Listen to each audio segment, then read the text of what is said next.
Hey, it's Carol here, and it is day 38. And I watched some training this morning about blogging and having some different ideas. And so here I'm putting this into practice this afternoon. I watched the second week of the Superwoman Elite Boot Camp, the first boot camp today. So, and just getting some other ideas. This is where I'm headed today. I've already written my blog on this idea. And the question that I posed was, do you homeschool or do you public school? And that is up to each family. That's just an independent family decision that what may be right for one family isn't right for another family. And in our family, the answer is yes. We public school and we homeschool. So we have two kids, school-age kids still at home. We have a teenager in high school, and then we also have a fifth grader, soon to be sixth grader.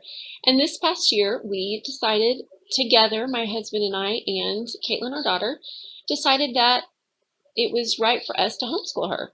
And we had a blast doing it. We chose an online charter system or an online charter school that was connected with a local school here in the area. And they had an excellent, excellent program. All of our books were sent to us. His laptop was sent, or her laptop was provided. Her printer was provided. All of the material that we needed to effectively teach her was provided for us. And it was just a great time. We still kept her on a schedule. She had to get up at 7:30 every morning. School started at 9. Obviously there were some days when she was sick and didn't feel well, so we either just didn't have school or maybe we didn't start till 10 or 10:30. One of the big advantages for us was the ability to spend 2 or 3 hours on one concept if that's what Caitlin needed.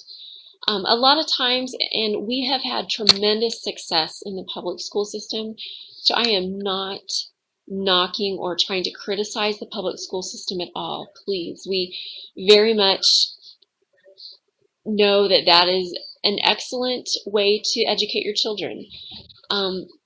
But for us, we just found value in being able to spend as much time on a concept rather than her being in a class with 20, 25 other kids, and math time was from 10 to 10:45, and when it was done, you just took your homework home.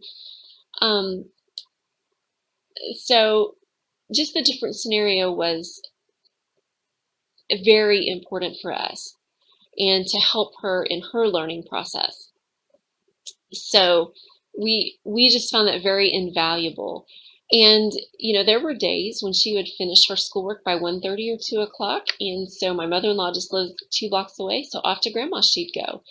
And for us, if we had had her in a school from 9 o'clock in the morning to 4 o'clock in the afternoon, which I think is the schedule here for the elementary kids, there wouldn't have been as much of an opportunity for her to spend time with her grandma.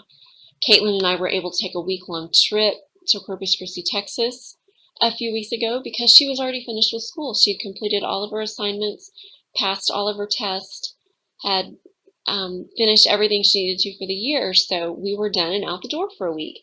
It just, for us and our family and our lifestyle, provided the best alternative for her.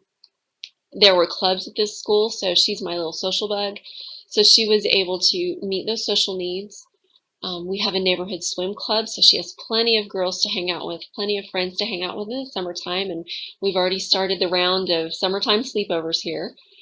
And then the school that she was a part of provided a photography club, so she was able to go to Botanica, to the zoo, to a couple parks to take pictures and learn about photography, which she's interested in. She was a part of a geocaching club, and she had a great time doing that. And she loves the outdoors, so that was a perfect opportunity for her to go spend a couple hours with other kids and teachers and adults outdoors exploring and learning how to use GPS tracking. And so it just provided a lot of good opportunities for her. And we really enjoyed that one-on-one time with her as well. The program that we used, because we had the backing of teachers, had a day once a month where the kids would go to school, and if there were any certain concepts that they were struggling with, the teachers would be there to help them make sure that they had mastered those concepts, and just give the kids instructional learning and just have a fun time, and they were able to socialize. So being the social butterfly that she is, she did get plenty of opportunities to interact with other kids and actually to be an example too, because she was able to help the younger kids. So for us, it was a very well-rounded year, and very glad that we did that and look forward to more of it.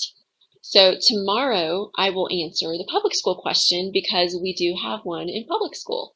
So if you would like to know more about how you can have the freedom and flexibility, if you've always wanted to homeschool but just have thought that you didn't have the time because you were tied to your job, time constraints, and other things, if you would like to know more about how you can live a lifestyle to where that would free you up to do things like that, click on the link below and have a great day.